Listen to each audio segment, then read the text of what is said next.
En 1949, le nom de Bruno Gröning, que les médias présentent comme un guérisseur miraculeux, suscite une grande agitation. Tout commence à Herford, petite ville de Westphalie. Sans cesse, on y entend parler de guérisons incroyables. Même des malades jugés incurables ne jurent que par sa force de guérison. Les uns voient en lui un messie, d'autres un charlatan. Bientôt, le corps médical réagit, adoptant une position plus que sceptique envers ce phénomène. À la suite de cela, Gröning est frappé d'interdiction de guérir dans toute la Rhénanie du Nord-Westphalie. Il se retire en Bavière pour échapper à ses désagréments. Mais les médias auront vite retrouvé sa trace. En très peu de temps, jusqu'à 30 000 personnes partent en pèlerinage au Traberhof près de Rosenheim. Et de nouveau, on entend parler de guérisons incroyables. Gröning se retrouve au centre de l'actualité. Das kam ja von New York, von überall. Einmal sogar der belgische Kolonialminister. Ils arrivaient de New York, de partout. Même le ministre des colonies de Belgique est venu une fois. Je me rappelle encore très bien. De riches Américains de New York étaient venus en avion. Oui, ils vous offraient quelque chose. Ils posaient une bague sur la table en disant « Voilà, et maintenant amenez-moi tout de suite chez Gröning ». Mais ça ne marchait pas du tout comme ça. Ils vous déposaient des clés de voiture. « Voilà, l'auto est à toi ». À cette époque, c'était bigrement tentant, n'est-ce pas? On ne pouvait même pas rêver d'une voiture. Et puis, nous avions notre propre point de vue. Je me souviens encore, ces amers reproches d'une femme. Je suis venu en avion exprès de New York, etc. Elle était très riche. Alors je lui ai dit, voyez donc ce grand blessé de guerre de la zone Est. Pensez au temps qu'il lui a fallu pour arriver jusqu'ici. Il est plus facile pour vous de venir de New York. Je voudrais seulement décrire l'attitude fondamentale que nous avions tous. On ne pouvait vraiment pas commencer comme ça. On n'en serait pas sorti. Nous aurions bien pu nous graisser la patte, c'est vrai. C'était tout à fait possible.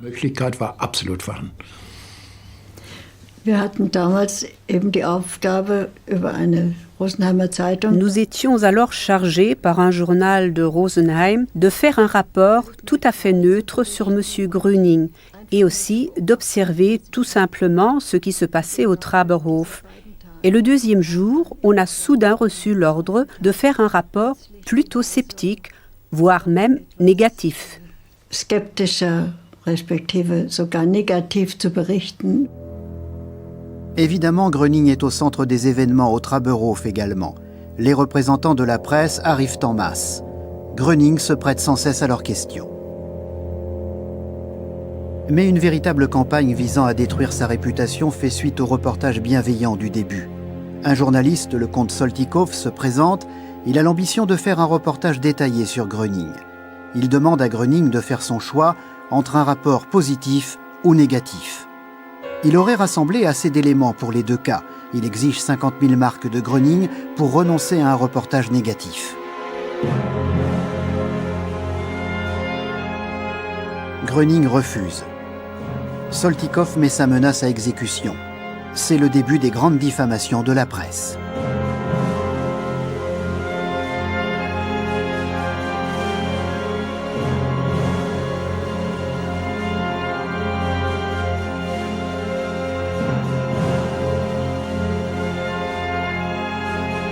Le corps médical aussi se manifeste à nouveau. Le président de l'Ordre des médecins bavarois, le Dr Weiler, sénateur, fait publier un tract contre Gröning. Il écrit « Bien que n'ayant pas eu l'occasion d'observer une guérison due à M. Gröning, et n'ayant donc d'autres sources que les reportages publiés par la presse à ce sujet, je crois qu'il m'est permis d'émettre un jugement concernant la nature des événements ayant lieu ici.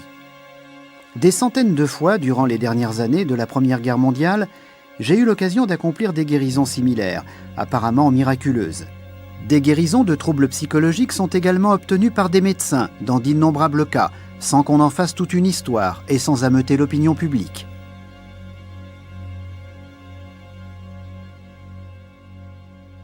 Wie die Ärzte dorthin gekommen sind auf den Balkon, das kann ich nicht sagen. Comment les médecins sont arrivés là, au balcon, je l'ignore.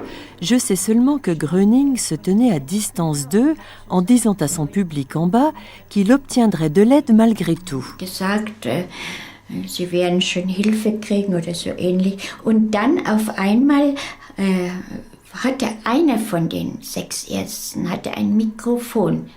Tout d'un coup, l'un des 6 médecins a pris un microphone.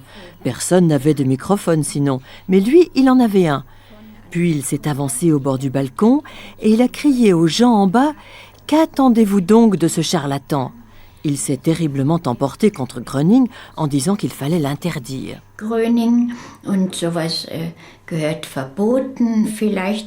Peut-être croyait-il qu'il s'installerait ici et que les médecins de la région perdraient leur clientèle. Je crois qu'une question d'argent se trouvait là derrière également. Bien qu'on n'en parle pas, mais je pense que cela jouait sûrement un rôle.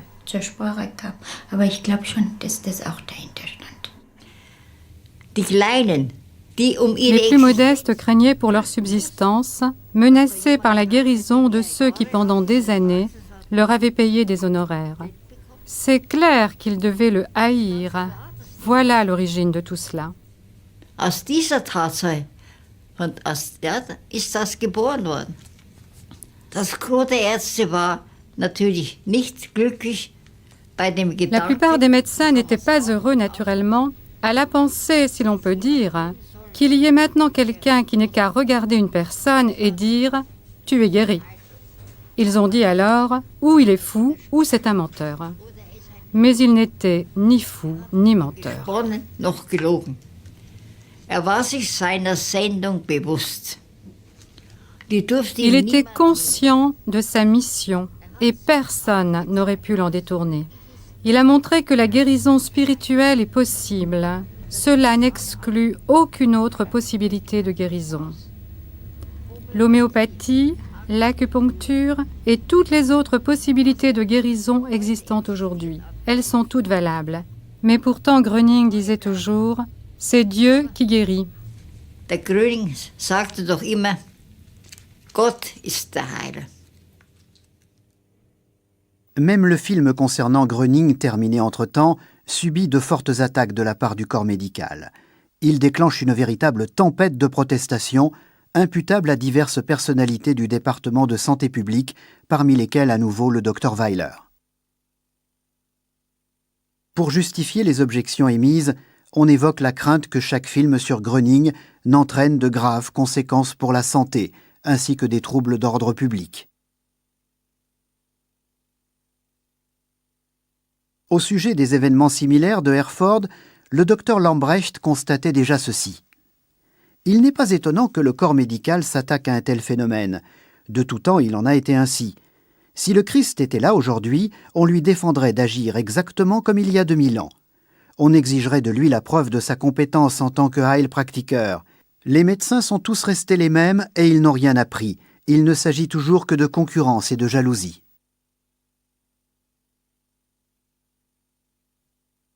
On reproche surtout à Gröning l'autosuggestion des foules. Toutefois, les rapports de guérison à distance prouvent le contraire.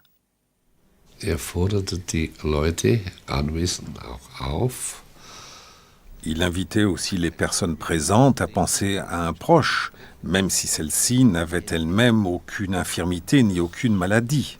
Et c'est ce qui m'a amené à penser à mon père, qui depuis ses 18 ans, il en avait alors 49, souffrait toujours d'ulcères à l'estomac. Magengeschwüre hatte, bei jedem Essen, vor dem Essen, nach dem Essen Medizin schlucken musste. Avant et après chaque repas, il lui fallait avaler des médicaments afin de pouvoir subsister, et ça a été pour moi l'occasion de penser à lui. Et 2 jours plus tard, j'ai reçu une lettre de ma mère qui racontait que mon père était rentré du travail. Je ne sais si c'était vers 3 heures de l'après-midi ou vers 5 heures ou 6 heures du soir. Je ne sais pas exactement quand, mais il s'est mis à vomir. C'était un liquide jaune-vert et ma mère a tout de suite pensé à de la bile. C'était évident, n'est-ce pas? Donc, ça s'est passé le jour même où moi je me trouvais au Trauberhof. Et à partir de ce jour-là, mon père n'a plus eu d'ulcère à l'estomac. Plus rien, plus rien. Null. Je dois encore ajouter qu'il ne croyait pas plus que moi en Gröning. Là, nous ne nous faisions aucune illusion. Et après cela, il ne croyait toujours pas que c'était grâce à ma présence auprès de Gröning. Même par la suite, il ne l'a jamais accepté non plus. Mais il ne pouvait naturellement pas s'expliquer lui-même pourquoi cela s'était passé là, ça non. En tout cas, les ulcères étaient partis. Il a pu ainsi manger de tout et n'a plus pris de médicaments. Et cela a duré, comme j'ai pu le constater, mon père a eu, 86 ans. Et là, j'ai constaté qu'il n'en a plus eu jusqu'à sa 86e année. Il n'a donc plus eu d'ulcère à l'estomac du tout. Et c'était terminé. Il pouvait tout manger et tout boire. Alles essen, konnte alles trinken. Beeindruckt hat mich eigentlich das erst nachher. Ce n'est que par la suite que ça m'a impressionné. Tant que je me trouvais là-bas, pendant qu'il parlait, ça ne m'avait pas vraiment frappé, pour être tout à fait honnête. C'est seulement quand j'ai vu les résultats sur les personnes en fauteuil roulant et sur le garçon aveugle, et plus tard sur mon père, que j'ai naturellement complètement changé d'avis. C'est logique, n'est-ce pas? Là, on doit changer d'avis. Avant, je voyais ça... non, je ne veux pas exprimer ce que j'en pensais. Ce sont les faits qui convainquent, n'est-ce pas? Je ne suis pas de ceux qui croient tout. Il faut d'abord que j'ai vu. Also keiner, der so schnellgläubig ist, aber so. Ich muss zuerst so verschiedene sehen. D'innombrables lettres parviennent à nouveau à Gröning au Traberhof. Les demandes d'aide et de guérison n'en finissent pas. Katharina Gohr, entre autres, s'adresse à lui. Und dann haben wir zu Hause einmal gesagt, mein Gott, wäre das nichts für meinen Onkel. Un jour, nous nous sommes dit à la maison, mon Dieu, ne serait-ce pas quelque chose pour mon oncle? Il souffre tellement, depuis quelques années déjà, d'un délire de persécution. Peut-être est-ce dû à cet ensevelissement qu'il a subi durant la Première Guerre mondiale? In einer Verschüttung im Ersten Weltkrieg haben könnte. Es war so schlimm. C'était tellement grave que quand il entendait un avion, quand ils arrivaient d'Italie pour bombarder Munich ou ailleurs, il perdait complètement la tête. Il hurlait, se démenait. Il avait même cloué des planches sur les fenêtres. Il avait une telle peur, une peur si profonde. Il s'enfermait dans sa chambre, devenait de plus en plus étrange. Il ne voulait pratiquement plus rencontrer personne. Et quand il était quelque part, il devenait très étrange et quelque peu agressif même. Il a fini par ne plus sortir du tout. Eigenartig und aggressiv auch, teils. Und dann ging überhaupt nicht mehr weg. Und da haben wir uns gesagt, wenn wir im Jahre... Alors on s'est dit, on n'a pas pu l'aider toutes ces années et aucun médecin non plus, n'est-ce pas? On a aussi consulté un médecin qui nous a dit, s'il ne veut pas, il n'y a rien à faire, on ne peut pas lui faire de piqûre, on ne peut rien faire du tout. Eh bien, le cas fut réglé. Il était à vrai dire l'une de ces personnes que l'on finit peu à peu par oublier, n'est-ce pas? Nicht? On déposait juste la nourriture devant sa porte, il entr'ouvrait, se servait, refermait à clé pendant des années. Jedenfalls habe ich mich aufgeschwungen und habe einen kleinen Brief an Herrn Gröning geschrieben. En tout cas, j'ai pris l'initiative d'écrire une petite lettre à Monsieur Gröning, lui décrivant la situation. Peut-être pas avec autant de mots que je viens de le faire à présent. Je le priais de tout cœur de bien vouloir s'occuper de cet homme. Der Brief war weg und bei uns war nur Spannung im Hause. Wird man das? La lettre était partie et la tension montait à la maison. La prendra-t-on en considération? Regardera-t-on cette lettre parmi des milliers d'autres reçues chaque semaine? Et un beau jour, pas très longtemps après, une bonne semaine je crois, arriva une brève réponse. Monsieur Gröning nous fait dire qu'un certain jour, je ne me rappelle malheureusement plus exactement lequel, il s'occuperait de mon oncle et de sa maladie. Beschäftigen wird und dessen Krankheitsfall. Wir möchten doch mit... Il fallait donc que nous fassions bien attention à ce qui se passerait un certain jour à 18h. Je vous prie de bien vouloir observer cet homme, mais faites-le discrètement, pour ne rien déranger. Machen Sie es nicht auffällig, nicht, dass das gestört wird. Et c'est ce que nous avons fait. Nous étions là en face dès 5h30, très nerveux. Mon oncle avait une petite chambre en haut, et tout à coup, nous l'avons entendu ouvrir sa porte, ce qui n'arrivait jamais durant la journée. Je pense qu'il devait être 6h03 ou 5, je ne m'en souviens plus exactement. Je crois que M. Gröning s'était peut-être déjà occupé de lui avant, vous savez, parce que mon oncle n'aurait jamais pu s'habiller aussi vite. Wissen Sie, denn so schnell konnte mein Onkel sich ja gar nicht anziehen. Der war komplett... Il était tout habillé, en costume, avec son chapeau et sa canne. Il a descendu l'escalier est allé jusqu'à la porte d'entrée, ce qu'il n'avait plus fait, j'insiste bien, depuis 4 ans ou peut-être plus. Also, kann man sagen 4 Jahre, vielleicht länger, nicht mehr getan hatte. Ging zur Tür. Il est donc allé vers la porte, que par précaution, nous avions déjà ouverte. Il est sorti, est passé devant nos fenêtres là-bas, et je me rappelle encore bien que ma mère me serrait la main désespérément, car nous étions tellement tendus. Spannung waren. Ich ging dann vorsichtig vors Haus auch, ihn zu beobachten, was tut. J'ai avancé alors prudemment devant la maison pour observer ce qu'il faisait, et il s'est engagé dans le petit chemin vers un petit banc d'où on avait une belle vue, avec un hêtre faisant voûte au-dessus. Et il s'est assis là. C'était jadis son endroit préféré. Quand il était très fatigué le soir, il disait « Je vais encore un peu sur le petit banc Maurer ». Le terrain faisait en effet partie d'une ferme située là-bas en face, dont les propriétaires s'appelaient Maurer. Il est donc allé là, puis il est rentré. Je me suis retournée en courant, j'ai raconté cela à ma mère, et nous avons pleuré toutes les deux. Aujourd'hui, je comprends pourquoi nous étions tellement touchés, car un tel changement, presque en 1 minute, je le répète toujours, ça me touche encore aujourd'hui. Quand ils l'ont vu après, les plus âgés, ils se sont tous arrêtés et se sont retournés. Ils ne l'avaient plus vu depuis des années, n'est-ce pas? Alors chacun s'est exclamé « Mais mon Dieu, que s'est-il donc passé? C'est bien Nickel Schweitzer !» Et quand ils l'ont vu tout à coup, je vous le dis, les jeunes enfants ne le connaissaient pas du tout, ils ont dit « Mais qui c'est donc ?» Pour nous, c'était comme un miracle. Et il est resté comme ça jusqu'à sa mort, amical, gentil, sympathique. Bruno Gröning s'adresse aussi aux gens par des émissions de radio, grâce auxquelles des guérisons à distance se produisent également. Ja, also ich war 11 oder 12 Jahre alt und wir waren 6 Kinder. Eh bien, j'avais 11 ou 12 ans et nous étions 6 enfants. J'étais l'avant-dernière. À cause de toutes ces naissances, ma maman avait d'horribles et d'énormes hémorroïdes qui la faisaient beaucoup souffrir. Hämorrhoiden und immer viel Schmerzen und sehr viele Beschwerden. Und die Ärzte haben das also nie in den Griff bekommen. Les médecins n'en étaient jamais venus à bout avec des pommades ou des suppositoires. Ça avait juste un peu soulagé, mais jamais vraiment guéri. Et maman s'était toujours plainte d'intenses douleurs.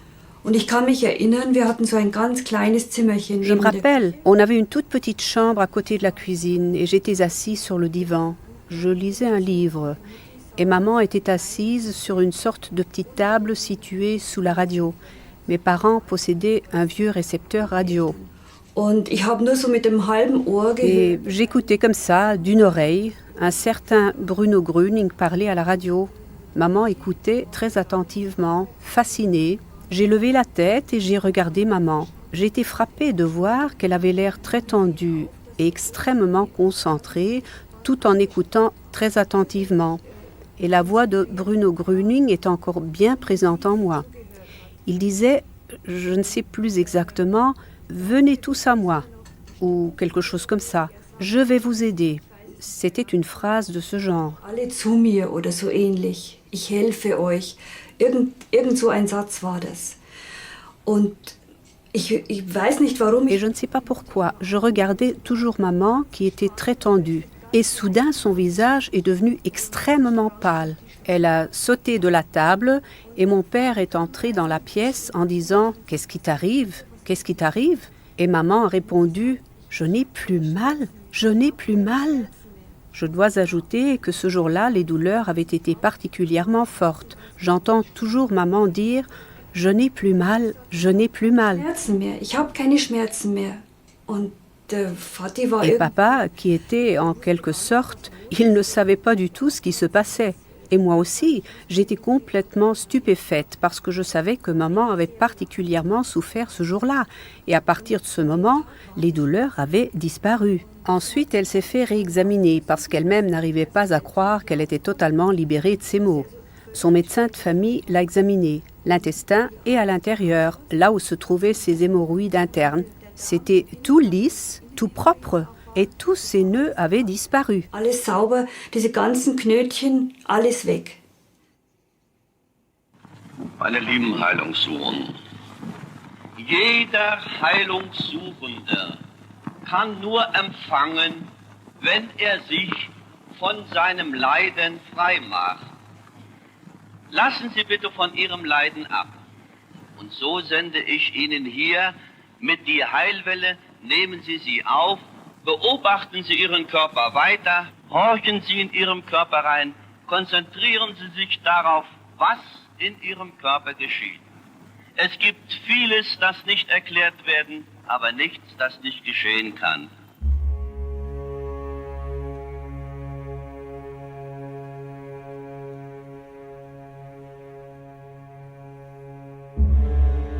Du fait des fortes attaques du corps médical, l'attitude positive du ministère de la Bavière commence à changer.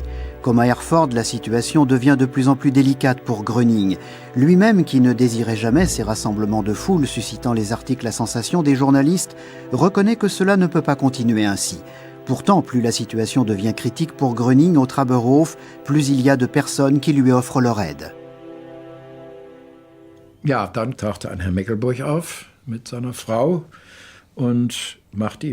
Voilà qu'un certain M. Meckelburg et sa femme se présentent, proposant de lui organiser un centre de guérison sur l'île de Wangerooge. Certains contrats furent alors signés, je ne sais pas lesquels, parce qu'on m'a, pour ainsi dire, écarté immédiatement. J'ai entendu dire plus tard qu'on n'avait pas besoin de moi, parce que je prenais beaucoup trop son parti, et que je lui étais trop dévoué, disait-on aussi. Et tout d'un coup, tout le monde avait disparu. Et nous étions plantés là, et lui, il était sur l'île de Wangerooge. L'hiver 49-50, on a entendu dire un jour qu'un guérisseur miraculeux, M. Gröning, allait venir à Wangerooge. Nous étions tous très curieux parce que nous n'avions encore jamais entendu parler de lui. Un soir, je descendais la rue Cédéo et je vois une foule de voyageurs venir à ma rencontre, sur des civières, en fauteuil roulant, sur des béquilles. C'était terrible et je me disais, où tous ces gens veulent-ils donc aller?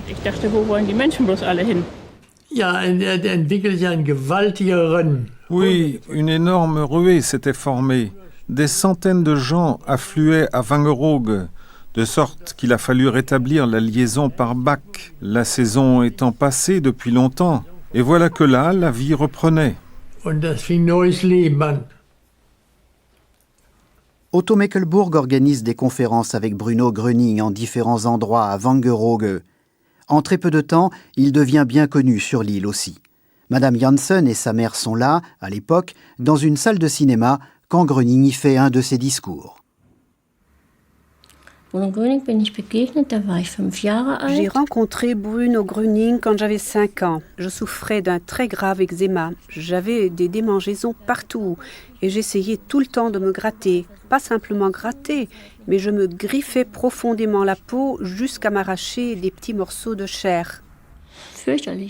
Des douleurs horribles, des démangeaisons qui persistent jusqu'à ce qu'on se soit gratté jusqu'au sang. Et puis, ça allait.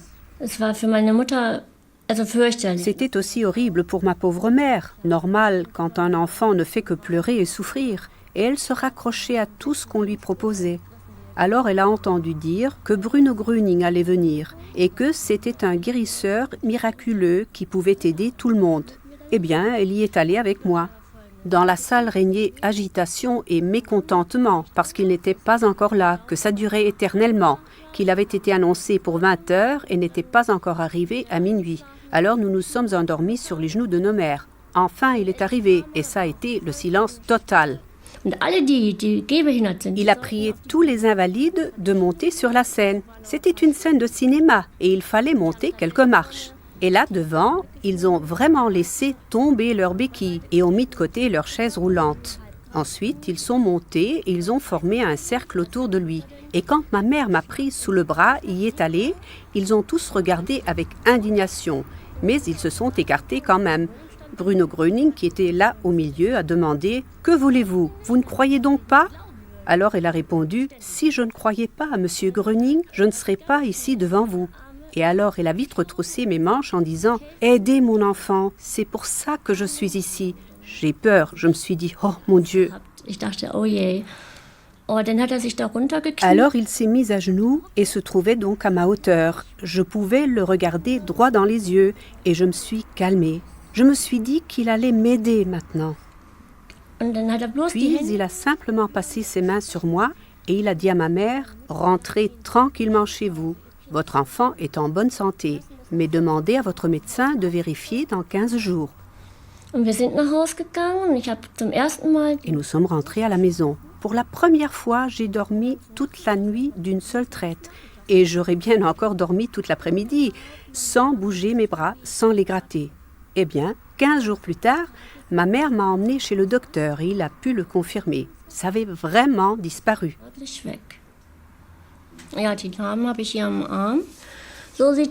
J'ai les cicatrices ici sur le bras, vous voyez. J'étais là, devant Bruno Gröning, toute petite enfant. Et vous voyez à ces taches blanches combien ces cicatrices étaient grandes, n'est-ce pas? Oui, rien ne m'avait aidé jusqu'à notre rencontre avec Bruno Gröning. Et depuis cette guérison, je n'ai plus rien du tout. Tout a disparu.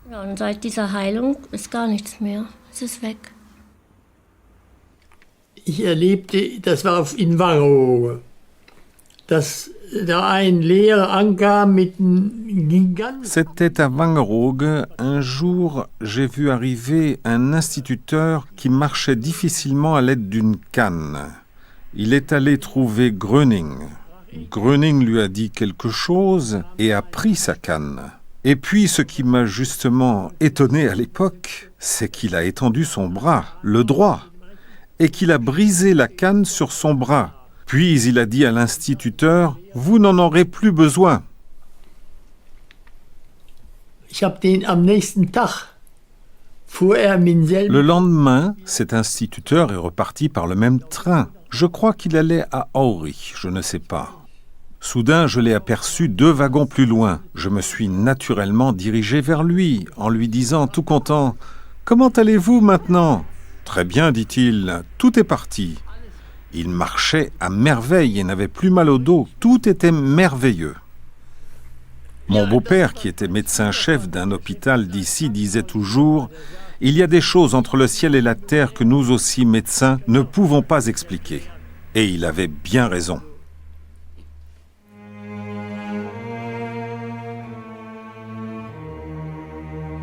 Gröning tombe de plus en plus sous l'influence de Meckelbourg. Il est fermement lié avec lui par un contrat. Déjà peu de temps après, cela se révèle très néfaste pour Gröning.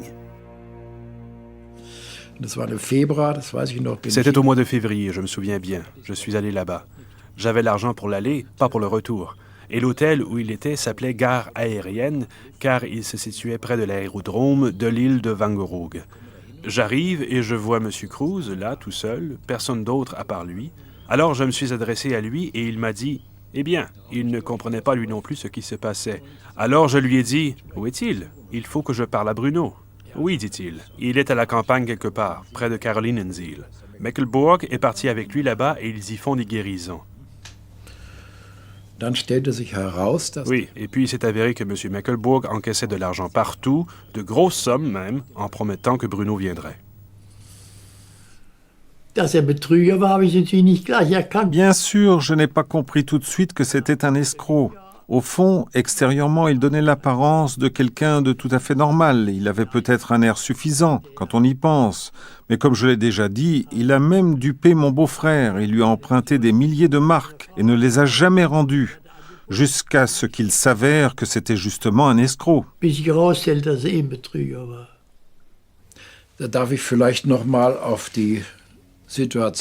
voudrais peut-être revenir encore une fois sur la situation générale de cette époque. J'avais alors consigné certains faits dans un protocole.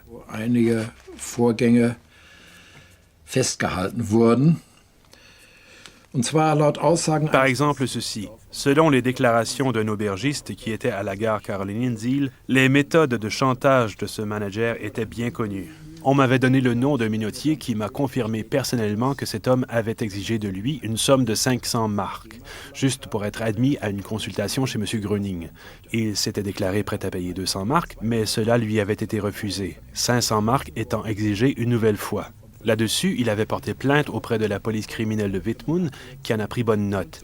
Et là, il s'est avéré qu'il existait déjà tout un dossier de plaintes semblables. On lui a signalé aussi un cas où cet homme avait exigé 2000 marks pour une visite de M. Gröning. Besuch von Herrn Gröning 2000 Mark verlangt habe.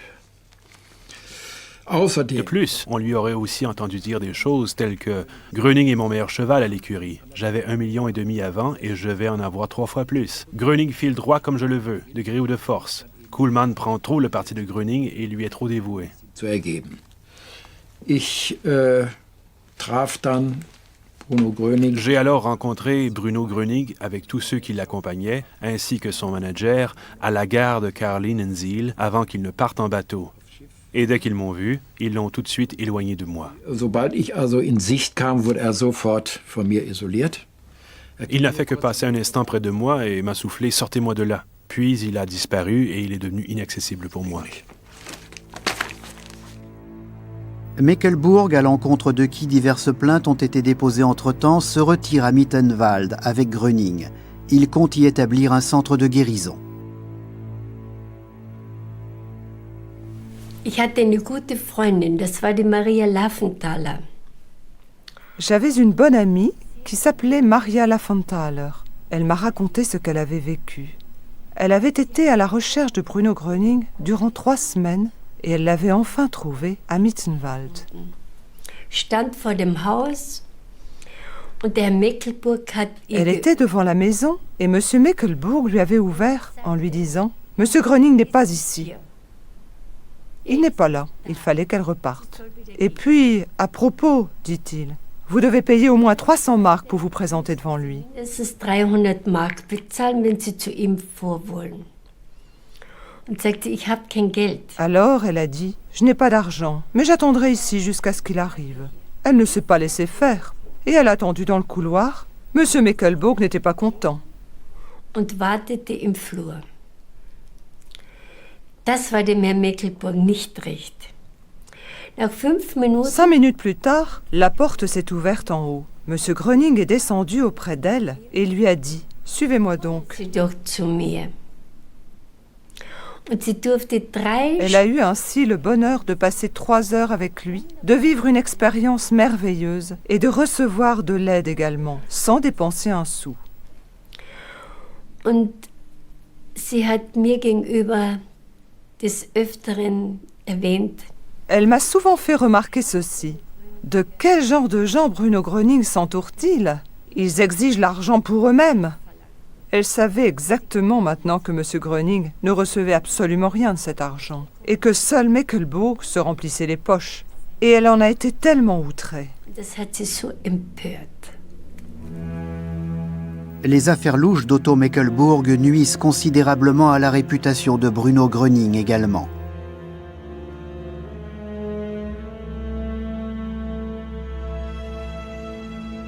Meckelbourg rend visite avec Gröning à des personnes cherchant la guérison à Bad Wiessee. C'est ici qu'il entre pour la première fois en contact avec Emil Kuhfuss et sa fille Ruth, qui souffre de tuberculose. Tous les deux ont perdu confiance en les médecins. Meckelbourg organise le rendez-vous avec Emil Kuhfuss et oblige Gröning à d'autres visites. Il faut absolument que nous rendions visite à M. Kuhfuss et à sa fille. Ils ont toujours la plus grande confiance en vous. Mais je suis bien conscient de l'état de cette jeune fille. Moi non plus, je ne peux plus l'aider. C'est pour cela qu'à l'époque, j'avais déjà conseillé de ne supprimer en aucun cas le contrôle médical. Car le danger m'apparaît clairement. Tout ça peut être vrai. Mais je veux quand même que nous leur rendions visite.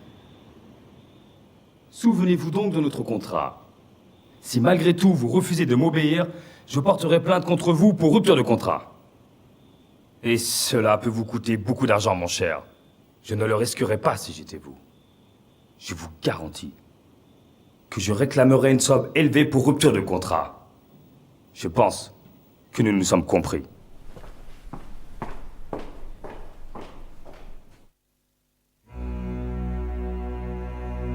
Malgré l'énorme pression exercée par Otto Meckelbourg, Bruno Gröning arrive quand même à se débarrasser enfin de l'étreinte de son manager. Gröning a raison dans le cas Ruth Kuhfuss. Elle décède le 30 décembre 1950. Ceci aura de lourdes conséquences pour lui plus tard.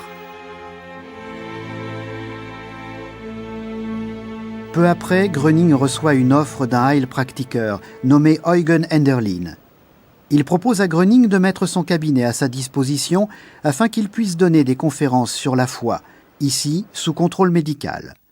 Déjà du temps du Traberhof, Enderlin avait envoyé des patients à Gröning. Dans un article de presse, il décrit ainsi ses observations. L'année dernière, j'ai conseillé moi-même à quelques-uns de mes patients de chercher à rencontrer Gröning, ces derniers ne pouvant plus obtenir de l'aide par les méthodes de guérison connues jusque-là, pour autant que l'on puisse en juger. Les malades sont allés au Traberhof, mais ils ont continué leur traitement chez moi. C'est ainsi que grâce aux examens de contrôle effectués dans mon cabinet, j'ai pu constater que l'action de Bruno Gröning leur avait apporté la guérison, ou tout au moins l'amélioration de leur état de santé. Enderlin war schon ein älterer Herr. Enderlin était déjà un homme de certain âge, et voilà comment cela se passait là-bas. Pour canaliser cette foule et pour éviter les poursuites en justice, une femme médecin examinait les malades au préalable dans le cabinet d'Enderlin, chez qui elle travaillait aussi à l'époque. Patienten beim Herrn Enderlin voruntersucht von einer Ärztin, die damals auch tätig war dort. Enderlin prononçait toujours un bref discours en expliquant de quoi il s'agissait. Erklärt also, was es geht. Es war so, dass ich sehr skeptisch war. J'étais très sceptique moi-même. Je n'arrivais pas vraiment à croire ce qui était publié sur lui dans les journaux et les revues. Et pour être honnête, je voulais démentir tous ces bobards. Auf den ganzen Schwindel draufgekommen. Und saß nun da und der Herr Enderlin... Bon, j'étais là, et M. Enderlin prononçait le discours d'introduction, donnait des informations sur Bruno Gröning, qui il était, tout ce qu'il pouvait faire, quelles étaient ses capacités, ce qu'il avait vécu par lui. Et c'était très intéressant. Es war sehr interessant. Und dann auf einmal sagte er, beobachten Sie Ihren Körper jetzt. Et puis il a dit tout d'un coup, observez votre corps maintenant, mais ne pensez pas à la maladie, pensez à quelque chose de beau, à quelque chose qui vous donne de la joie, ou bien priez. Dachte ich dann an ein Erlebnis, das ich am Vortag hatte. Et alors, je me suis rappelé un événement vécu la veille. J'avais vu le soleil se lever sur le lac de Wörth durant le voyage en train. Wie ich das Bild so vor mir hatte. Et au moment où j'avais devant moi ce tableau, et où je pensais « Ah, quelle belle patrie tu as donc !» Une grande force a pénétré mes deux gros orteils, et j'ai eu des picotements jusqu'à la tête, Und ich bekam Kopfschmerzen. me donnant des maux de tête, des douleurs au foie, et ici, dans cette zone, ainsi qu'un fourmillement jusqu'au bout des doigts. Je ressentais ces douleurs exactement là où la maladie se trouvait en moi. Wo die Krankheit drinnen war bei mir. Und der Enderlin erklärte das dann, dass das wohl der Heilstrom ist. Et M. Enderlin a expliqué que c'était le Heilstrom, le courant guérisseur, et qu'il nous fallait continuer à l'observer, que la maladie venait du mal et n'appartenait pas du tout à l'homme, et que le Heilstrom l'a repoussé au niveau de la tête, des mains et des pieds. Als Herr Gröning kam, waren diese Schmerzen... Quand M. Gröning est arrivé, ses douleurs sont devenues soudain 3 fois plus fortes, et c'est alors qu'il a dit « Ça sort par la tête, par les mains et les pieds. » Ich hatte durch 15 Jahre chronische Stirnhirnkatar. Comment cela devait-il se passer? Depuis 15 ans, je souffrais de sinusite chronique. Ça suppurait, ça formait une croûte dure et ça s'aggravait. Les médecins disaient « Il n'y a plus rien à faire, vous allez finir débile mental. » Und die zweite unheilbare Krankheit war ein Leberschaden. Et la deuxième maladie incurable était une affection hépatique causée par une jaunisse durant la guerre en Yougoslavie, où je n'ai pu être soignée ni suivre de régime. Et quelques années plus tard, je suis retournée voir le médecin et lui ai demandé « Combien de temps dois-je encore rester au régime? Je suis déjà au bout de mes forces. » Und dann sagte der Arzt, Alors le docteur a répondu « Toute votre vie. Les cellules de votre foie se sont détruites et elles ne se reproduiront plus. » und da konnte ich mir auch nicht Et là, je n'arrivais pas non plus à m'imaginer que cela puisse sortir par les mains et les pieds. Oui, comment? Et la troisième maladie incurable était une hypoglycémie qui provoquait des vertiges. Je devais prendre 7 à 8 morceaux de glucose par jour pour pouvoir subsister. Bien sûr, il n'était pas question de guérison. war ja keine Rede. Aber das kann man nicht erklären, aber erleben. Und ich habe es so erlebt, dass nach dem... Ça ne s'explique pas. Il faut l'avoir vécu. Et ce que j'ai donc vécu, c'est qu'après le discours, les douleurs ont subitement cessé. Et tout d'un coup, j'ai eu l'impression d'être délestée d'un fardeau énorme. J'ai été envahie par un tel sentiment merveilleux de légèreté et de bonheur. J'avais la sensation que ceci ne pouvait être que la santé. Je suis allée ensuite voir Bruno Gröning, pleine d'enthousiasme et de reconnaissance. Et je lui ai serré les mains en disant « Monsieur Gröning, je sens que je suis tout à fait guérie. Je vous remercie. » Il m'a regardé et son regard m'a traversé tout le corps. Puis il m'a dit « Vous ne le sentez pas seulement, vous l'êtes vraiment. Vous êtes guérie, mais ne me remerciez pas. Remerciez Dieu, c'est lui qui l'a fait. » Mais cela me dépassait complètement.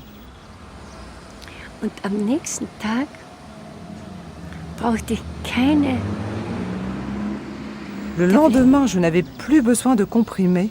Je n'avais plus de vertige, ce qui pour moi était inexplicable. Je pouvais faire les pires écarts de régime sans éprouver de douleur. Mais je voulais savoir comment cela était possible. Monsieur Gröning n'est qu'un homme comme nous tous. Mais qu'est-ce qu'il m'avait dit? Remercier Dieu, c'est lui qui l'a fait.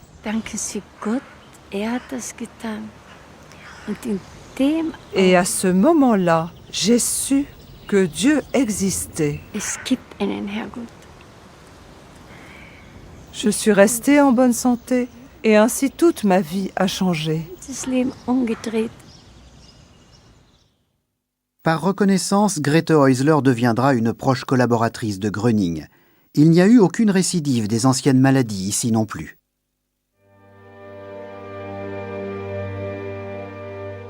Bruno Gröning sera toutefois déçu par Enderlin. Lui aussi se révélera être un faiseur d'affaires. Gröning quittera Enderlin pour mercantilisme, détournement de fonds, calomnie et rupture de contrat. Plus tard, Enderlin prétendra pouvoir travailler de la même manière que Gröning.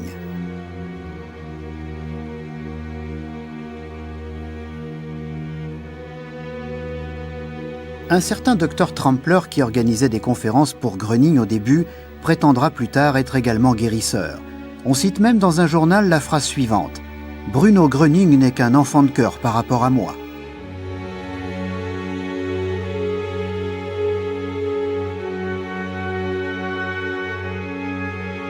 Comment se fait-il que Gröning tombe toujours sur des gens malhonnêtes? Pourquoi ne cerne-t-il pas leurs véritables intentions? Est-il tout simplement trop crédule ou ne connaît-il pas l'être humain?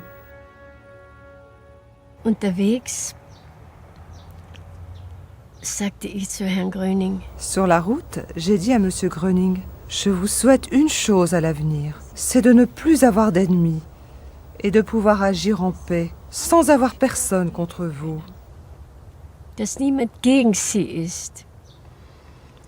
Und da schaute mich so liebevoll an und sagte, ganz falsch. Alors, il m'a regardé très gentiment en me disant, « Vous avez tout à fait tort. » Oh, ai-je pensé, qu'est-ce que j'ai donc dit de mal maintenant?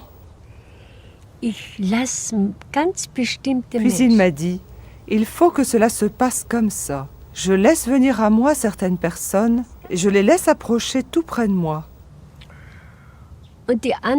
Les gens ne me croiraient pas si je leur disais à l'avance qu'un tel est un voleur, un menteur et un escroc. Et c'est pour ça que je dois donner l'occasion à ces gens de mentir, de tromper et de voler. » Zu lügen, zu betrügen und zu stehlen. Aber ich sage ihm, das soll man nicht tun. Mais je leur dis, ça ne se fait pas. L'homme ne doit pas faire ça. Et alors, s'ils persistent à ne pas changer, à un moment donné, je les mets au pied du mur. Irgendwann, dann stelle ich ihn. Puisque manifestement certaines personnes dans l'entourage de Gröning agissent à leur propre profit, la question se pose si lui-même aussi poursuit des intérêts financiers. Ces reproches, nous avons dû y faire face souvent. Et je peux seulement dire à ce sujet qu'il n'avait aucune inclination pour les affaires et qu'en plus, il avait toujours refusé cela. Il ne possédait pas du tout d'argent. Il employait souvent l'expression « l'argent, c'est le diable ». Il avait une attitude défavorable vis-à-vis de l'argent et il nous était à nous aussi strictement interdit d'accepter de l'argent, même pas pour lui. Strengstens verboten, Geld anzunehmen, auch nicht für ihn. Ce qu'on lui imputait, le fait qu'il n'aurait pas dédaigné les honoraires, c'était aller trop loin à mon avis, car jamais il n'a pris d'argent. C'était plutôt son entourage qui y veillait. C'est bien dommage de l'avoir accusé de certaines choses qui ne correspondaient pas du tout aux faits. Il était lui-même très modeste et se contentait de peu. Und da erlebte ich was Interessantes. Et là, j'ai fait une expérience intéressante. Il nous a tout à coup montré combien d'argent il avait. Il a un peu fouillé comme ça. Et alors, il a posé 37 pfennig sur la table. C'était tout son bien. Je ne l'ai jamais vu non plus accepter de l'argent. Pour lui, l'argent était insignifiant. Ce qui est le plus important dans la vie de la plupart des gens était sans importance pour lui. Les simples lois de la vie, c'était ce qui comptait pour lui. C'était un homme tellement simple et modeste qu'il n'avait aucune exigence pour lui-même. À vrai dire, je le voyais toujours habillé de la même manière. Une chemise polo, un pantalon gris, voilà pour la tenue d'été. En hiver, il portait en plus une veste grise, lors de la saison froide. Mais au fond, c'était toujours la même chose. Et avant tout, comme il a vécu ensuite ici, chez moi, j'ai constaté aussi combien il était peu exigeant pour les repas et la boisson. Il m'a raconté une fois que partout où il allait, les gens se croyaient obligés de lui présenter un menu formidable, mais qu'il n'aimait pas du tout ça. Quand j'ai vu la façon dont il était habillé, il était clair qu'il ne pouvait pas du tout avoir fait des affaires, parce qu'à un moment quelconque, il se serait acheté autre chose pour s'habiller. En effet, il n'était pas vêtu de manière spécialement élégante. Il portait toujours des loques. Enfin, si je dis des loques, c'est pour dire qu'il n'attachait aucune importance à l'apparence. Jamais. Donc, il ne donnait pas l'impression de posséder quoi que ce soit de matériel. Je pense que son état d'esprit était purement idéaliste. J'ai cependant l'impression qu'il n'était pas homme à éprouver le besoin d'attirer les gens vers lui et à leur demander de payer, ou bien à s'entourer uniquement de malades riches. Il ne choisissait pas en se disant « Est-ce que je prends celui-ci et pas celui-là ?» En fin de compte, il voulait seulement aider les gens. wollte den Menschen helfen. Ich habe nie den Eindruck von ihm gehabt, dass er auf Geld überhaupt Wert legt. Je n'ai jamais eu l'impression qu'il attachait de l'importance à l'argent. En ma présence, cela n'a jamais joué de rôle pour lui, que quelqu'un soit riche ou pauvre. J'étais pauvre moi-même. Je n'étais qu'une petite infirmière. Mais je n'ai jamais eu l'impression que j'avais moins de valeur à ses yeux que d'autres, qui étaient beaucoup plus riches que moi. Als andere, die viel reicher waren wie ich, ne? Das war überhaupt kein Thema, Geld. L'argent, on n'en parlait même pas. À l'époque, on était tous pauvres après la guerre, et je me rappelle ce que disait Bruno Gröning durant son discours. Si vous avez 2 manteaux ou 2 chemises, se tournant vers les hommes, si vous avez 2 chemises, et si un pauvre homme s'amène et vous en demande une, alors donnez-la lui. Bittet sie eins, dann geben sie ihm eins ab. Certains déposaient de l'argent partout et à plusieurs reprises, il a demandé « Reprenez cet argent », mais ils ne l'ont pas repris. Alors M. Gröning a ramassé l'argent et l'a mis dans la poche d'une femme. Comme on l'a appris plus tard, il s'agissait d'une veuve de guerre très pauvre. Et elle ne pouvait vraiment pas comprendre qu'une telle chose puisse encore arriver. Gröning das Geld gegeben hat. Und die konnte sich ja nicht mehr fassen, dass sowas noch gibt. Il y avait une coupe sur la table parce que tout le monde se demandait comment Bruno Gröning va-t-il faire ses allées et venues. Nous devons au moins participer à ses frais de voyage. Alors la coupe était là pour ça et chacun pouvait y mettre ce qu'il voulait, mais lui n'a jamais rien demandé. Das wäre sicher auch unter seiner Würde gewesen. Das passte nicht zu ihm. Na? Denn es ist ja in der heutigen Zeit noch so. Cela aurait été sûrement indigne de lui. Cela ne lui correspondait pas, car c'est encore pareil aujourd'hui. Les charlatans et ceux qui sont à moitié guérisseurs, par voie spirituelle ou autre, oui, ils vous demandent Dieu sait quoi. Mais ceux qui savent vraiment quelque chose, ils ne demandent rien, car c'est une loi cosmique. Celui qui réclame de l'argent pour le don que Dieu lui a donné voit sa force diminuer et le don lui est enlevé.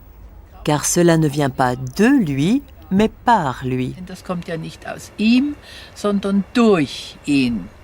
Es ist überhaupt nie von Geld irgendwie die Rede gewesen. Il n'a absolument jamais été question d'argent. Je n'ai pas vu non plus, comme on l'a dit plus tard, qu'il puisse y avoir eu quelque part une assiette où l'on aurait pu déposer quelque chose. Non, ça, je ne l'ai pas vu. Plus tard, on a beaucoup évoqué dans la presse qu'il aurait pu très bien vivre de ce qu'il recevait. Mais en ce qui me concerne, il ne m'a jamais demandé d'argent. Nie etwas verlangt worden. Bruno Gröning est continuellement confronté à des journalistes qui ne veulent pas aller au fond des choses, mais aspirent seulement à un article à sensation.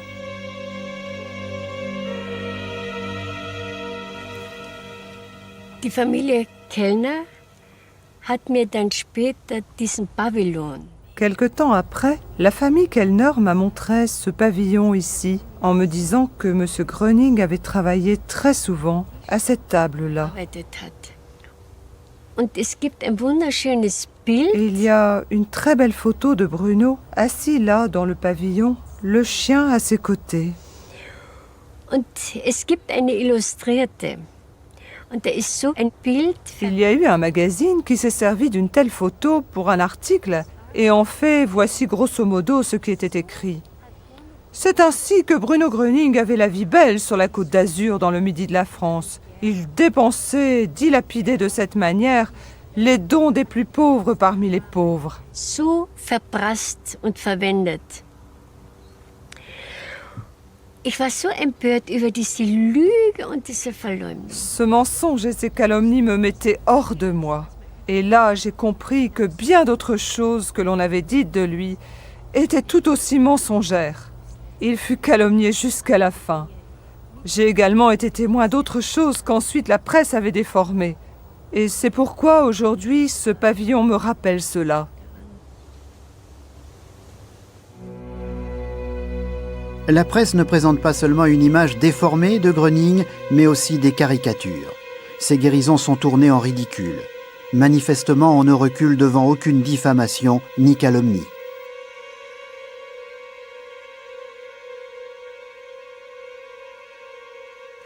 Il me racontait ses batailles avec la presse, avec l'ordre des médecins, etc. On a essayé de me réduire au silence pour toujours. Je ne sais plus comment il disait exactement. Et regardez ici en haut. Il y avait là des classeurs sur le mur, à peu près 10. Il me les a montrés en disant « Voyez-vous, partout il y a des critiques négatives sur moi, mais ça ne me dérange pas. Ça ne me dérange pas, seulement c'est triste. » Là, il avait l'air un peu mélancolique. Monsieur Berlein faisait une grave dépression depuis 10 ans. Il prenait souvent du Valium. De plus, il avait une maladie d'estomac d'origine nerveuse. Il ne supportait que quelques rares aliments et souffrait de graves insomnies. Lors d'un discours de Bruno Gröning, il a reçu une guérison spontanée. Mon mari était très intéressé. Il achetait et il lisait tout ce qu'on écrivait au sujet de Bruno Gröning. Moi aussi, je rapportais toujours à la maison le journal Le Monde du samedi. Et puis tout à coup, la presse est devenue très négative au sujet de Bruno Gröning. Tout cela ne serait que suggestion, les gens retomberaient malades, et ce n'était pas vrai du tout que les gens guérissaient. Et mon mari, qui avait déjà été guéri, a eu un tel choc. Mon Dieu, a-t-il pensé. Alors, je vais sans doute retomber malade moi aussi. Cette information lui a inspiré une si grande frayeur, et c'était vraiment le cas, que les anciens troubles sont réapparus tout à coup. Dieser Bericht, und es war wirklich so, dass auf einmal wieder die alten Beschwerden bekam. À ce sujet, Gröning dit ceci. Ces journalistes de 4 sous qui essaient n'importe quoi pour gagner de l'argent, ça leur est égal que le malade guérisse ou que la personne guérie reste en bonne santé ou non. L'important, c'est ce qu'ils gagnent. Une déclaration sous serment faite par Karl Gröning en 1952 confirme que certains journalistes ne reculent devant rien. Il écrit « Comme je me trouvais depuis assez longtemps dans une mauvaise passe financière, un journaliste, un certain Karl Hohmann, s'est adressé à moi et m'a demandé de publier mes dépositions écrites contre mon frère. On m'a dit que je pourrais gagner beaucoup d'argent en publiant un article négatif avec le gros titre « Frère contre frère ». Par là, M. Oman m'a laissé entrevoir que dans ce contexte, je pouvais bien gagner 50 000 marks. Il me conseilla de ne reculer devant aucun mensonge, afin de fournir à la presse la matière la plus sensationnelle possible.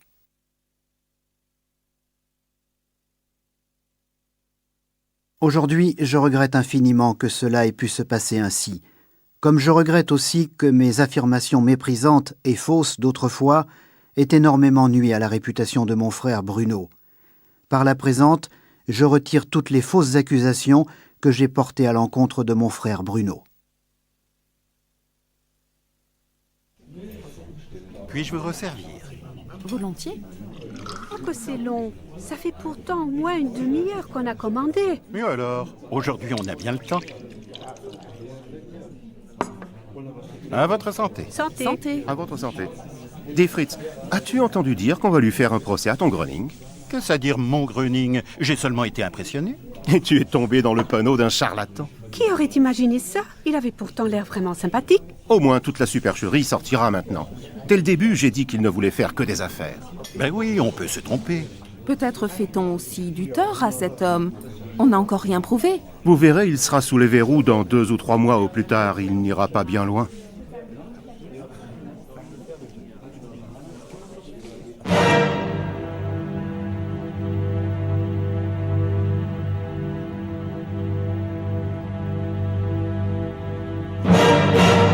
Gröning est effectivement accusé d'avoir effectué des guérisons sans autorisation et d'avoir ainsi transgressé la loi relative aux Heilpraktiker.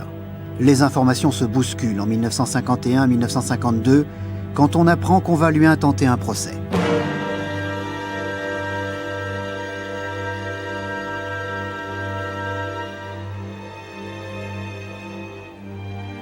Bruno Gröning s'adresse à un avocat, Maître Royce, qui doit assumer sa défense au procès. Au même moment, une contre-expertise est établie, pour laquelle on ne juge pas nécessaire de questionner Gröning personnellement. On se référera exclusivement aux articles publiés par la presse et aux documents calomnieux de Karl Gröning. On en arrive au jugement suivant. On pourrait décrire Gröning comme une personnalité instinctive, infantile dans bien des domaines, aux facultés en dessous de la moyenne. Il paraît considérablement atteint dans le sens d'une névrose perturbant le développement de sa personnalité. Il s'agit en tout cas chez Gröning, à l'époque des événements en question, d'une personnalité atteinte psychiquement.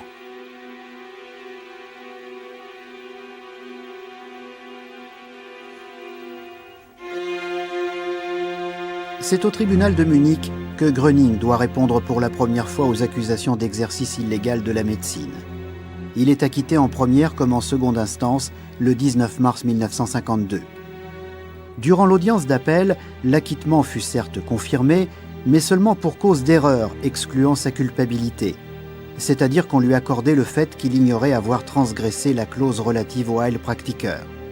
Sur le fond, son activité de guérison est toutefois jugée dans le sens de la loi relative aux Heilpraktiker. Cet acquittement équivaut donc à une interdiction judiciaire de guérir. Ainsi, on lui lie les mains définitivement.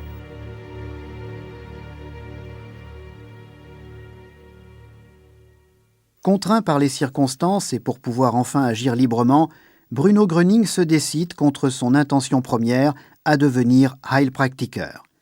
À cette fin, le 2 avril 1953, il introduit la demande nécessaire. Eugen Enderlin confirme qu'il a déjà préparé Gröning à ce métier et qu'il le juge capable d'exercer cette profession. Même l'association régionale des Heilpraktiker allemands de Stuttgart se prononce positivement.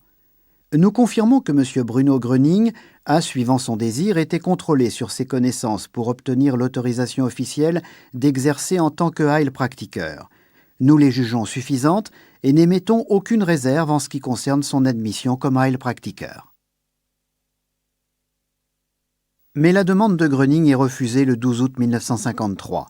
En premier lieu, on se réfère à la contre-expertise effectuée de manière superficielle, et les raisons suivantes, entre autres, sont citées.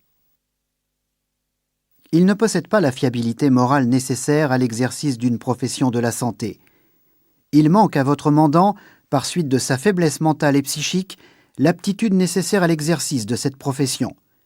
L'exercice de la médecine par votre mandant constitue un danger pour la santé publique.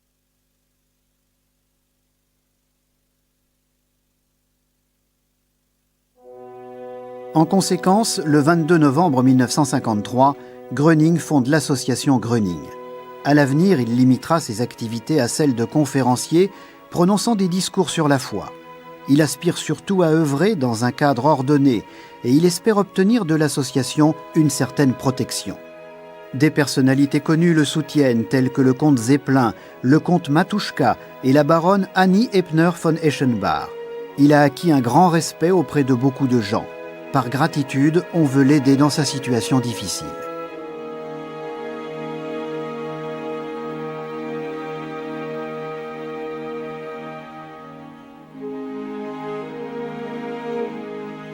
Bruno Gröning est persuadé que personne ne peut lui interdire de donner des conférences sur la foi. Il fait référence entre autres à la liberté d'expression. Il croit avoir trouvé une voie juridiquement incontestable.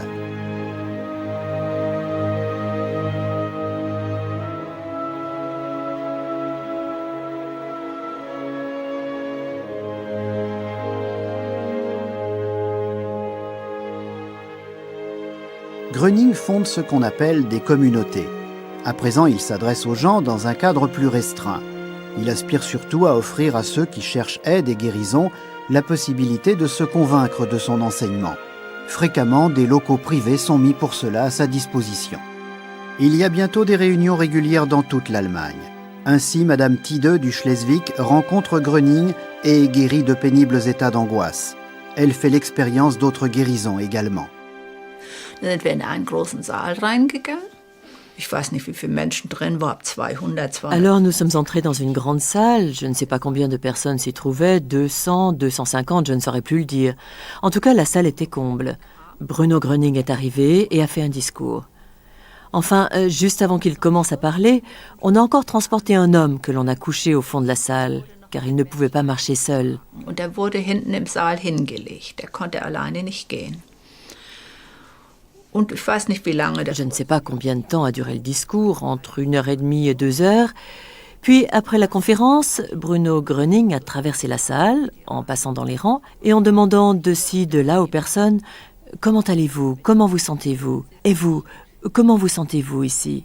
Puis, il s'est adressé à moi. J'étais assise dans un coin, un peu en hauteur, adossée contre le mur, et il m'a dit « Et vous ?» Alors je lui ai dit « Il m'est arrivé une fois de toucher un fil électrique non protégé et j'ai reçu un tel choc. Eh bien, c'est ainsi que cela traverse mon corps en ce moment. » Durant le discours, quelqu'un lui a dit « Monsieur Gröning, quelqu'un est couché ici au fond. » Il a répondu « Je n'oublie personne. » Et lorsque ce discours a été terminé, ce monsieur s'est levé et il est allé au comptoir pour commander un schnapps. La guérison de Thies Pach, qui fit sensation, est consignée par écrit dans un témoignage de guérison. L'association Gröning s'efforce d'établir ses rapports pour documenter les guérisons. Dans le village, on le connaissait bien, ce monsieur. Certains disaient « Bah, tout ça, c'est de la frime ». Mais il était bien connu et soudain, il se lève et il marche. Je ne sais pas depuis quand il était paralysé, c'était un homme d'un certain âge. Imaginez-vous, ils étaient tous complètement stupéfaits qu'une telle chose puisse se produire. Alle waren vollkommen aus dem Häuschen, wie sowas angehen kann.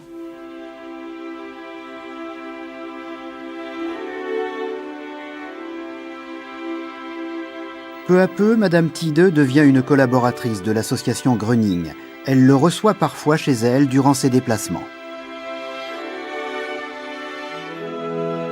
Infatigable, Gröning voyage et tient ses discours sur la foi. Il déclare « Malgré toutes les résistances, cela restera toujours un devoir pour moi d'aider mes amis et leurs proches qui souffrent encore. Je ne suis pas soumis aux hommes, mais à Dieu.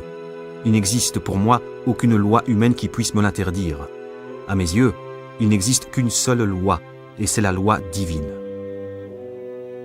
Durant une heure de communauté, Adolf Groth rencontre Gröning. Il souffrait d'un cancer de l'estomac et les médecins l'avaient condamné. La guerre nous avait marqués, elle nous avait brisés, c'était ça, psychiquement détruits. Pendant la guerre, nous n'étions pas des gens normaux, nous étions comme des hyènes. Une personne normale ne peut pas tirer sur quelqu'un. Mais là, nous devions. C'était lui ou moi. Ça n'était plus normal. Das ist doch nicht mehr normal. Unser Leben hing ja am Strohhalm. Notre vie tenait à un fil, alors on recherche quelque chose. C'est exactement la même chose quand on est au front. On cherche quelque chose à quoi se raccrocher. La fin peut arriver à tout moment. C'est terrible de vivre ça. Et ce n'est pas étonnant que nous soyons tombés malades et que nous ayons sombré psychiquement. Dass wir krank wurden, dass wir seelisch kaputt. Ich stand noch mit einem Bein im Grab. So krank war ich. J'étais tellement malade que j'avais déjà un pied dans la tombe. J'avais besoin de secours. Je ne pouvais plus rien manger, ni rien faire.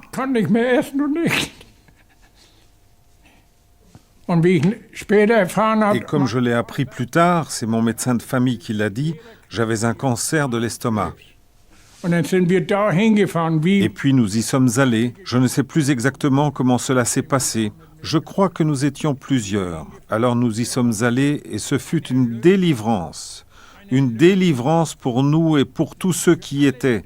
La salle était pleine, ce fut une délivrance pour tout le monde. Et oui, c'était comme une renaissance tellement on se sentait léger. La lourdeur avait quitté notre corps et à ce moment-là, et également au moment où nous sommes partis, nous n'étions plus malades. Nous ne sentions plus rien de la maladie. Elle avait disparu. Wir haben nichts mehr von Krankheit gespürt. Der war weg. Und gleich. Et tout de suite en rentrant, je pouvais à nouveau manger et ça n'est plus revenu. So einfach. Aussi simple que ça, c'était la transmission des forces de Gröning qu'il faisait rayonner. Le corps était rechargé et connaissait à nouveau une circulation libre, un courant libre pour le nommer ainsi. Et alors tout pouvait refonctionner normalement.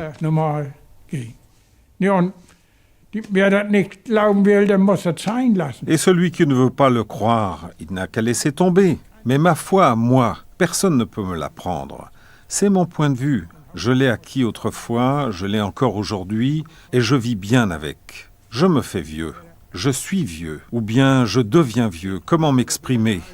Et le plus merveilleux, c'est que je me réjouis de la vie, d'être encore là,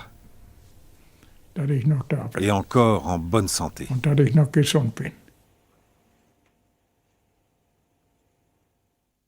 Déjà en 1950, Bruno Gröning fait la connaissance de Josette Dufossé. Elle l'accompagne de plus en plus souvent par la suite et le soutient dans son travail. Ils deviennent de plus en plus proches et finissent par se marier en juin 1955. Bruno Gröning y associe toutefois une condition exceptionnelle.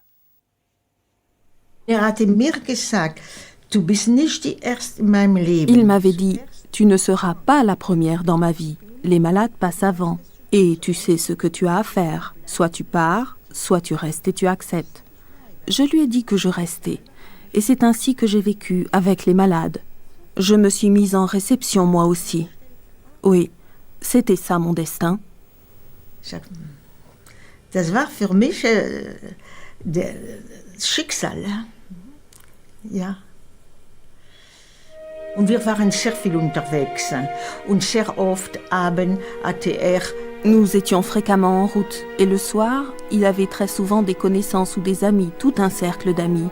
Les gens voulaient rester auprès de lui parce qu'ils ressentaient que par lui, un changement et une amélioration se produisaient dans leur corps. C'est pourquoi ils voulaient toujours être auprès de lui. Und deshalb immer wollte sie bei ihm sein.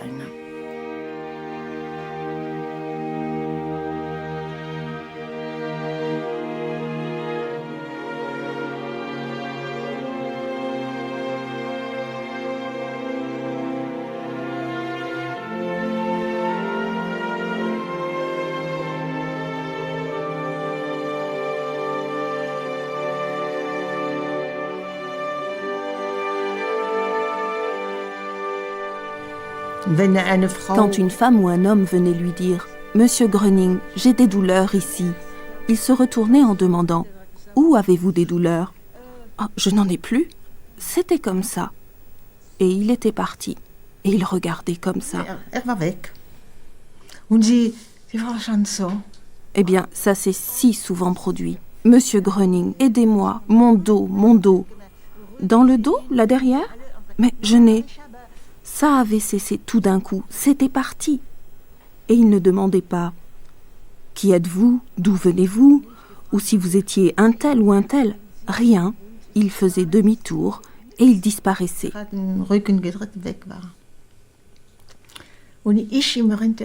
Et moi, je le suivais toujours. Oh oui.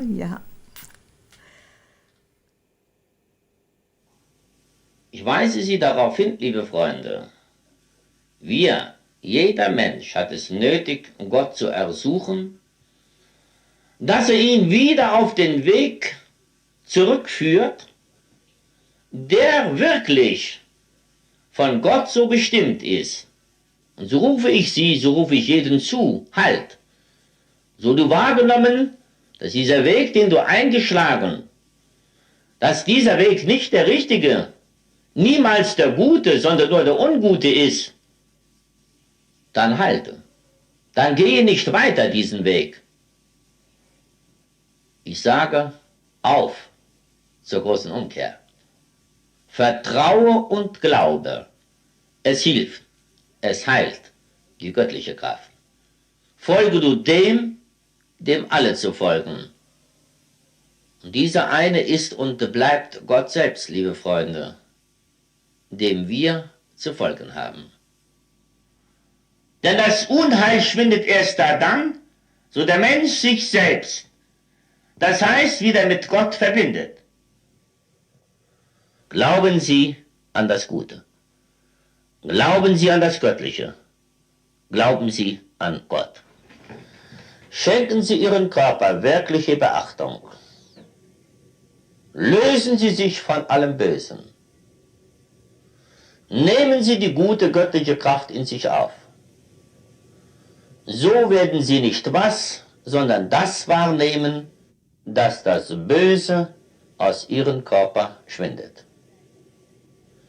Liebe das Leben, Gott. Gott ist überall. Geld ist Macht. Gesundheit ist Allmacht. Was bei ihm kam aus seinem Herzen. Ce qui lui venait provenait de son cœur. Et ce n'était pas du tout stupide, mais tout simplement empli de sagesse. Et il savait ainsi exprimer les choses fondamentales avec des mots simples, j'insiste toujours, des mots simples que chacun pouvait comprendre. Et cela aussi, c'était important. Wichtig war. Il y avait une coupe posée à l'envers quelque part, sur la table, je crois. Il l'a prise, l'a retournée en plaçant l'ouverture vers le haut et il a dit « C'est comme ça que vous devez vous mettre en réception, pas dans l'autre sens. Ce n'est qu'en s'ouvrant qu'on peut laisser entrer quelque chose, qu'on peut recevoir. Sinon, ce n'est pas possible. » C'est l'expérience que j'ai donc vécue chez Madame Dichtel. Das habe ich also bei Frau Dichtel erlebt. Il aimait les symboles. Chez lui, tout était simple, vous comprenez? C'est ce qui faisait sa grandeur. Sa simplicité faisait aussi sa grandeur. Qu'il en ait été conscient ou pas, il était comme ça, tout simple.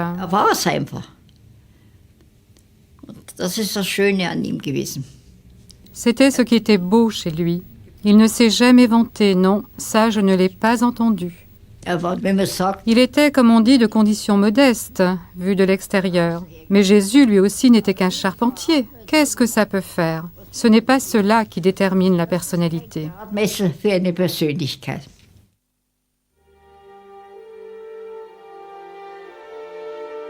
Je veux seulement être un poteau indicateur pour les hommes, en leur montrant le bon chemin, le chemin qui mène au Seigneur. Je veux ramener les hommes à la foi. Je ne demande à personne ni sa religion, ni sa nationalité. Une personne est une personne. Il n'y a aucune différence.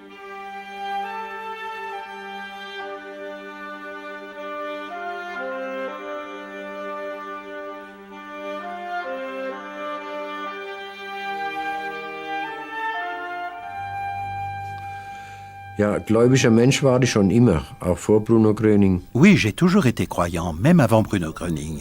Et Bruno Gröning ne m'a pas conduit sur un autre chemin, mais m'a conforté dans la foi que j'avais déjà auparavant. Car lorsque l'on croit vraiment, il n'y a rien de nouveau au fond dans ce que Bruno Gröning a dit. Mais seulement personne d'autre ne m'avait enseigné cela de façon aussi intense. Das hat mir noch niemand gesagt. Also,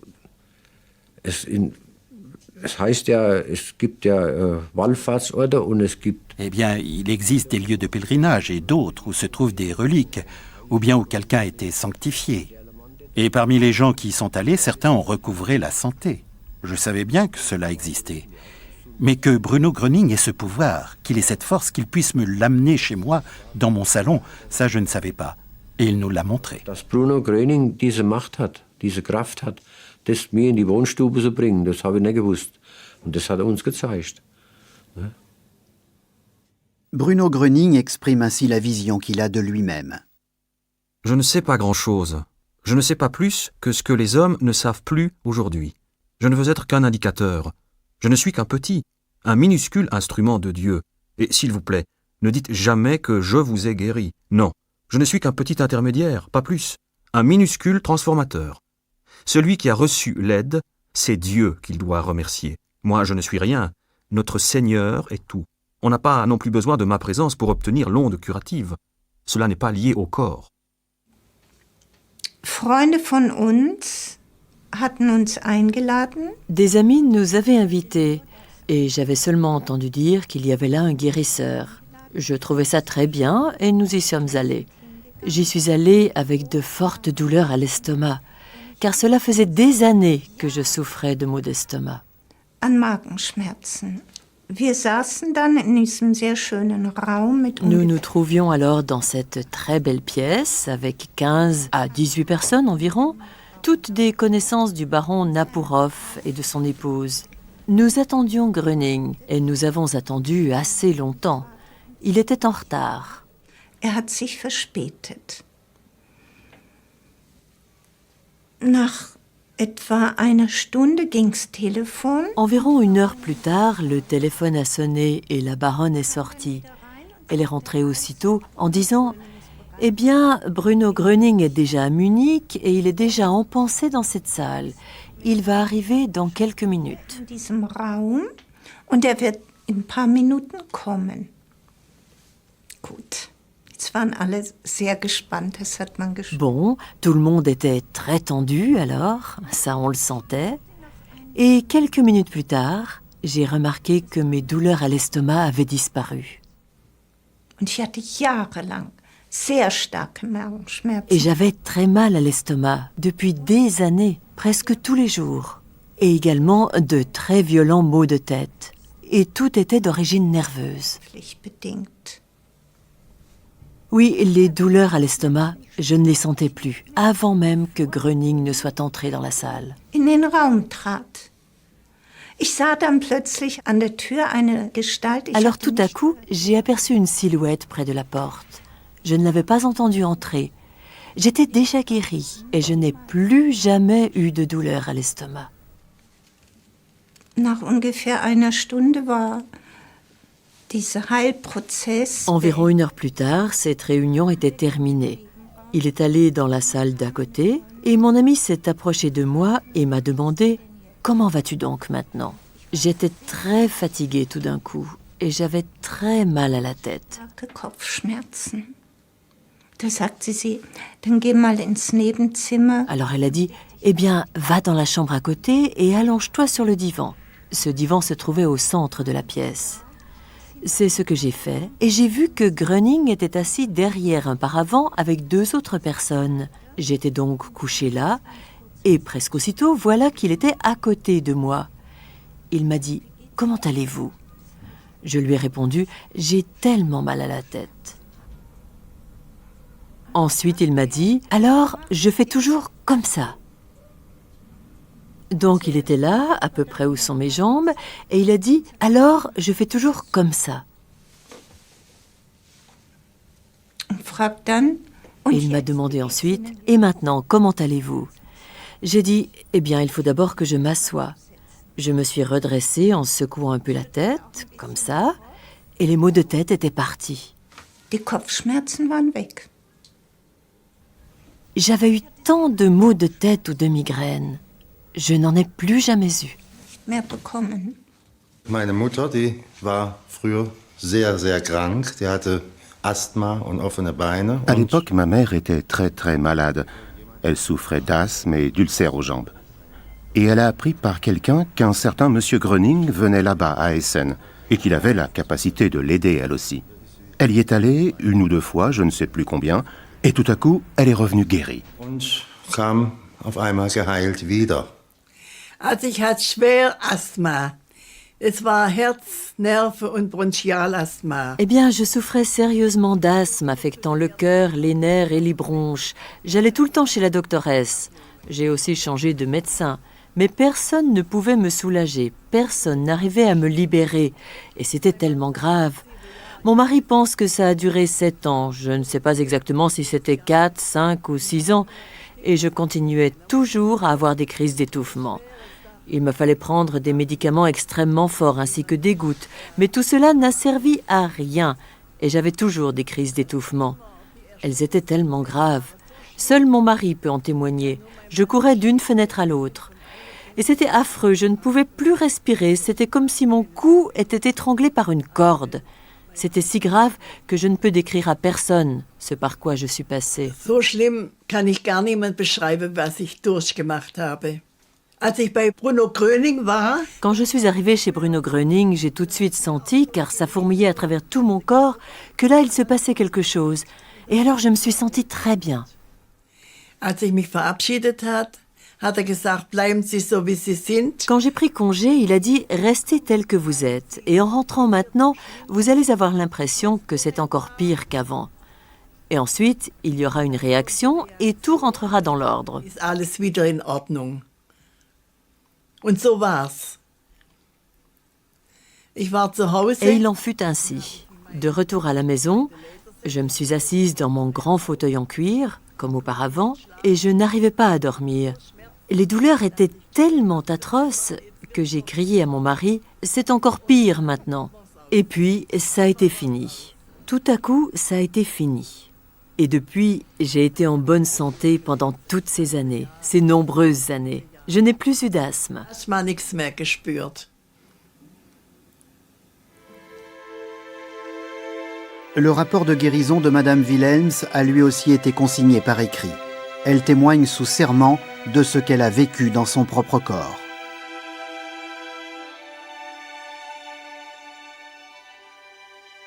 Ce médecin-là à Duisbourg, il l'a cru. Il a dit que c'était humainement impossible que je recouvre la santé. Et il a ajouté que je le devais à Monsieur Gröning et à notre Seigneur. Herr Gröning zu verdanken und unserem Herrgott, hat gesagt. Tout comme Madame Wilhelms, beaucoup de gens subissent une aggravation de leur état avant la guérison, comme en homéopathie. Bruno Gröning explique ainsi ce phénomène. Si vous ressentez parfois des douleurs ici et là, ne craignez rien, car ce sont des douleurs de régulation.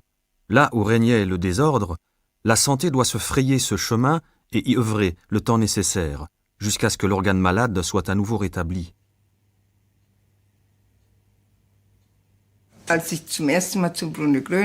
Quand je suis allée chez Bruno Gröning pour la première fois, nous nous sommes assis au dernier rang parce que j'avais plutôt peur de lui, un guérisseur miraculeux. Et je n'osais même pas le regarder en face, car je me disais que ses yeux allaient peut-être m'hypnotiser. Et puis, quand je me suis assise, il nous a dit de nous asseoir de manière tout à fait décontractée, de ne pas nous crisper, de nous détendre et de nous centrer sur nous-mêmes. Et alors, il verrait et sentirait quel genre de problèmes et de souhaits nous avions. Et c'est ce que j'ai fait. Je me suis dit, si seulement on pouvait m'aider à maigrir un peu. Et alors, j'ai bien ressenti cette pensée en étant très centrée sur moi-même, comme il l'avait dit.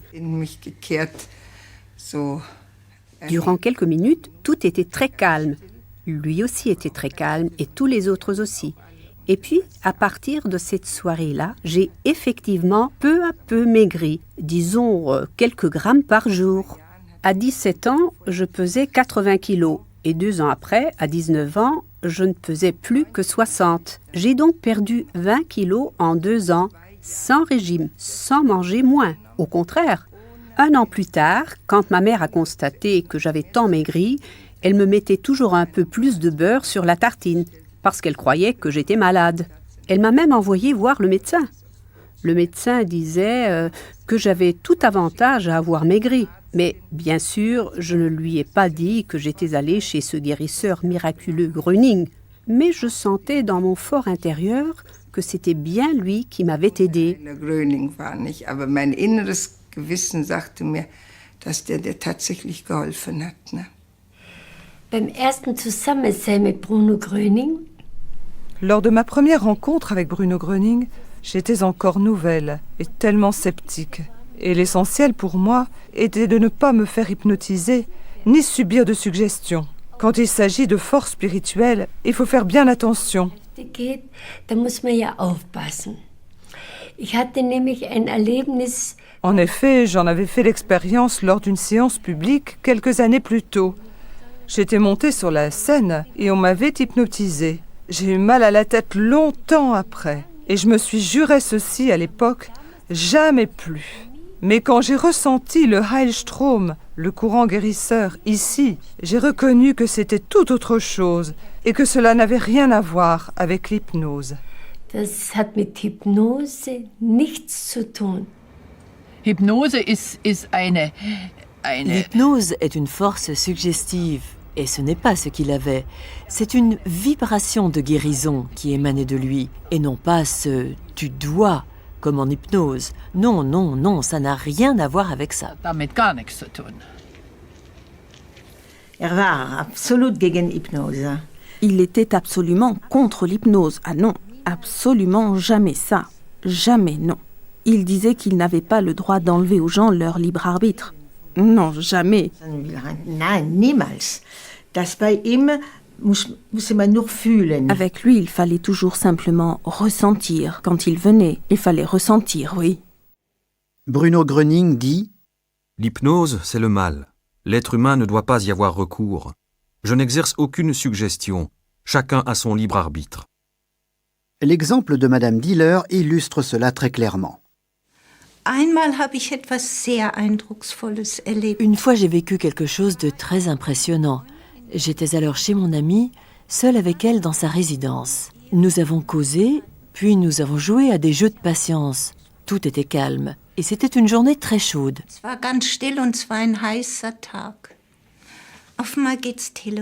Tout d'un coup, le téléphone sonne. Elle sort et ferme les portes. Je n'entendais rien et j'attendais en ne pensant absolument à rien. J'étais aussi un peu fatiguée. Ich habe eigentlich gar nichts gedacht. Ich war auch ein bisschen müde.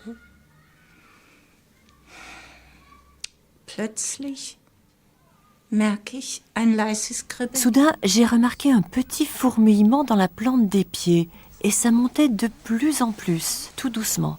Je me suis dit, mais qu'est-ce que ça veut dire? Gröning n'est même pas là.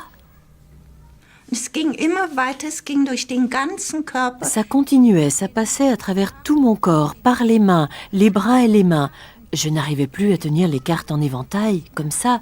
Je les ai posées. Et j'étais remplie de courant, c'était plus fort que jamais. Et je me demandais, mais qu'est-ce qui m'arrive?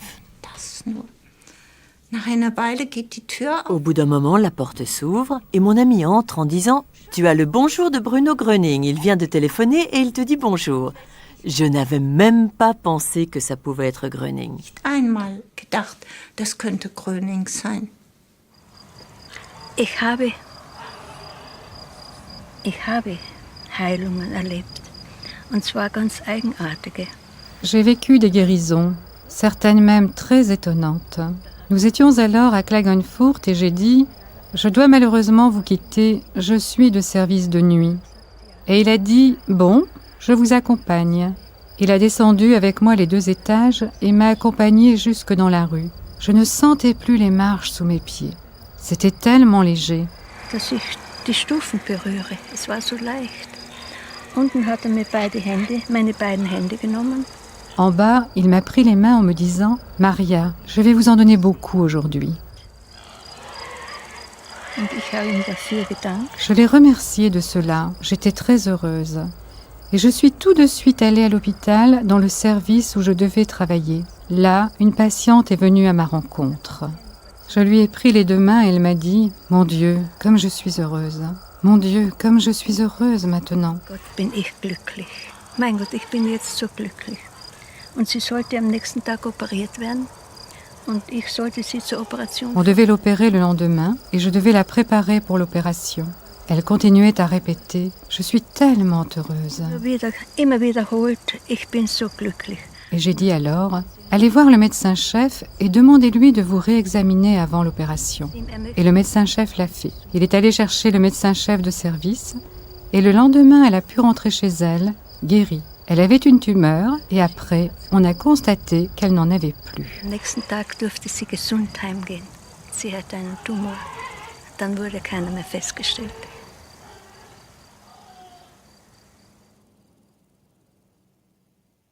Une autre preuve que Gröning n'utilise pas l'hypnose, c'est l'action qu'il exerce sur les animaux.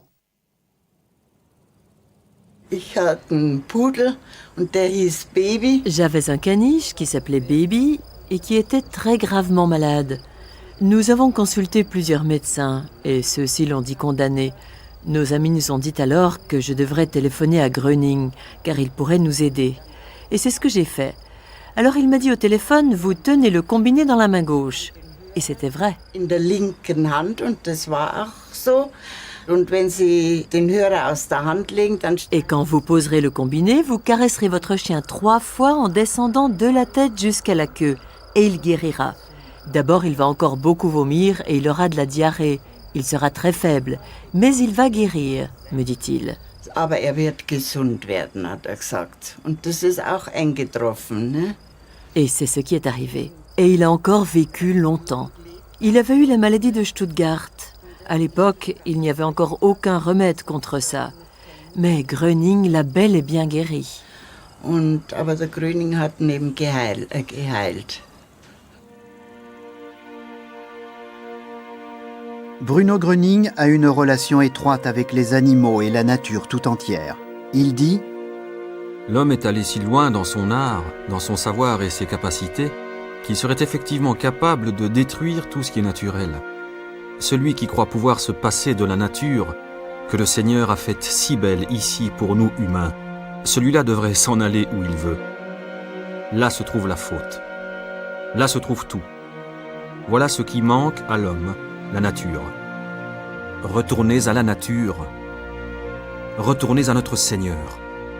Retrouvez la foi en Dieu et la foi dans le bien en l'homme. Nous les hommes, nous ne sommes rien du tout sans notre Seigneur. Nous sommes et restons tous des enfants de Dieu. Le seul Père que nous ayons est et reste notre Seigneur.